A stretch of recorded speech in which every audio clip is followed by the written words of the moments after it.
Hi, I'm Danny Glover, and I'm a big supporter of The Real News. I watch The Real News every day because it's our station. It belongs to us.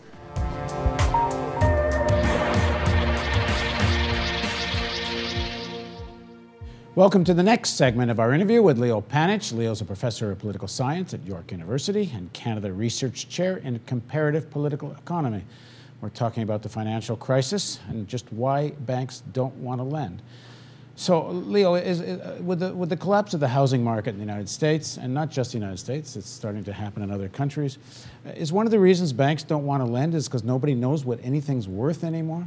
Yeah, I think that's the basic thing. That when so many of the assets that the banks had on their books could not be put onto the market because nobody would buy them, one didn't know what the price of them was. And the banks operate on a value-to-market accounting principle. So even in terms of overnight lending, which is how the banks balance their books from day to day, they lend to one another. And they charge each other an interest rate for it, which is slightly above the basic rate that the central bank sets. They haven't wanted to lend to each other. They actually don't know if the other is solvent. They're afraid that they aren't solvent. And in that circumstance, when banks won't lend to each other, you really are in danger of the whole financial system freezing up. There's another dimension to this, though. That is that for some 30 years, and the roots of this go back 50 years, banks have offered loans to people, to businesses, through mortgages, consumer rates, whatever, right? But they haven't held on to those loans. They've packaged them off into securities which they've sold in a secondary market, right? And there's an enormous world market for these securities, right? That has spread the risk. There's no question. It spread the risk. It made banking in that sense safer, right? But it also meant that when the system tanked, everybody was in it up to here. Well, it gave them such a sense of safety right. that everybody would open their mail every morning and see a new offer for take this credit card, take this credit card. They were leveraged up to their eyeballs. You'd get phone calls every day, let us loan you money. That's right. And that's why it was so absurd that Greenspan, who was in fact observing this very closely at the head of the Fed, should have said when he appeared in Congress after the mess was on the floor that he was playing the role of Captain Renault in Casablanca and said, I was shocked that the banks were so leveraged, right, in their self-regulation. Yeah, there was a flaw in my thinking. The point is that nobody could pull the plug on it by this point, because if you pulled the plug on it, you knew that it would unravel. So you just had a hope that somehow the trapeze artist would manage to stay up in the air, and it eventually came apart. I'm not sure, had they tried to stop it earlier, that it wouldn't have had the same unraveling consequence.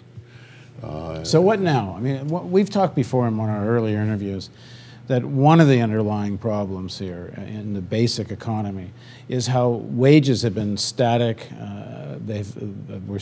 Apparently we're at like 1972 levels once you adjust for inflation, even though productivity has gone up.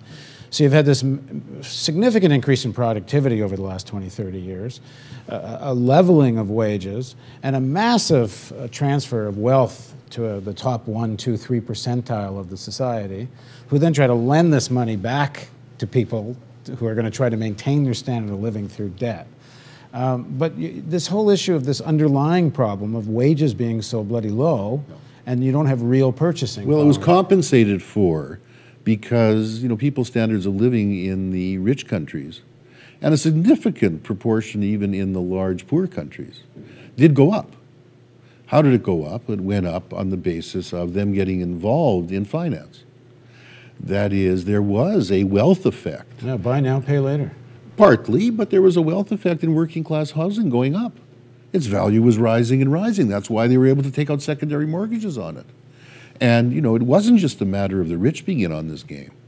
Working people were in on this game. Even poor black American communities were trying to get into the game through subprime mortgages. And why not? What were you going to leave your kids except the home you'd bought for $100,000 that suddenly, who knows how it happened, was now worth $400,000. There was this massive asset inflation even at that level. And on that basis, people were consuming.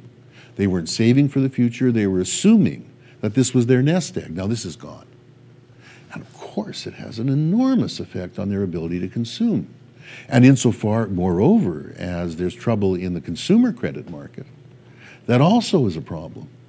And when we talked about this about a year ago from now, exactly, I said the question was how you're going to be able to keep this system going, given that the United States economy, above all, is consumer for the world. So what would these stimulus packages do? Well, they will try to, for instance, in the area of construction, as housing's not been built, they will try to, I hope, undertake the kind of public construction projects, whether it's schools or highways or dams or the levees in New Orleans, that will put construction companies to work, and they'll be hiring people who otherwise were building homes. You know, that's one of the things they're hoping for. The trouble with that, though, is that even then, in order to have that to have a multiplier effect, which it needs to have, the banks have got to be prepared to lend the money that those workers put into their bank accounts, right? And if they don't, if they're reluctant to lend, then even that's not going to work. And to some extent, that's what happened during the Depression. And the fact that the banks have been so used for so long to passing on the risk on their loans, and now there's much less basis to do that.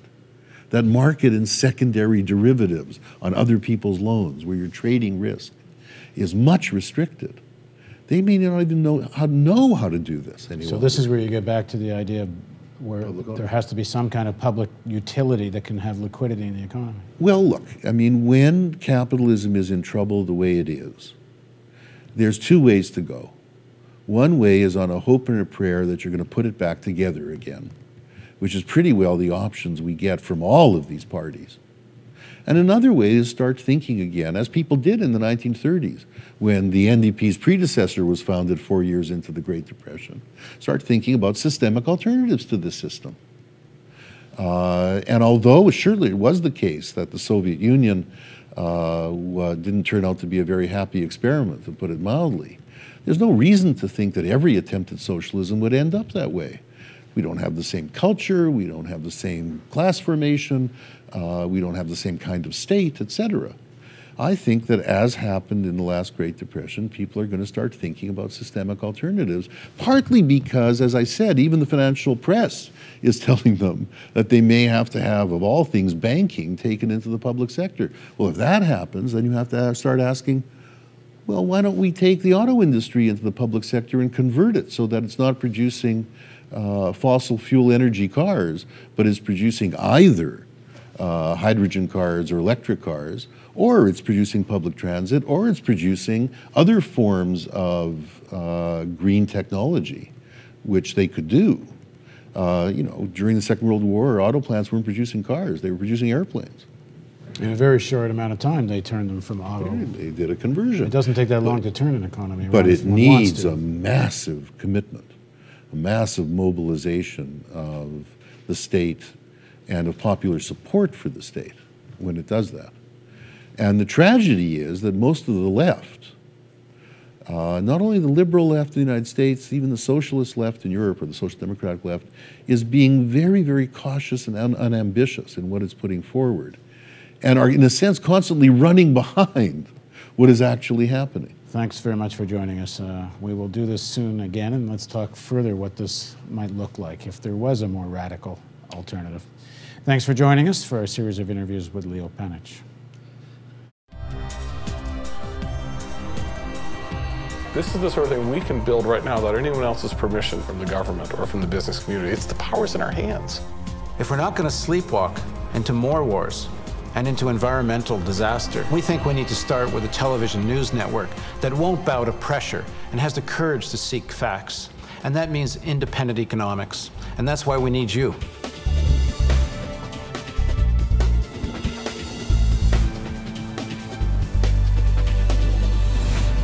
Real hope means facing a complex reality.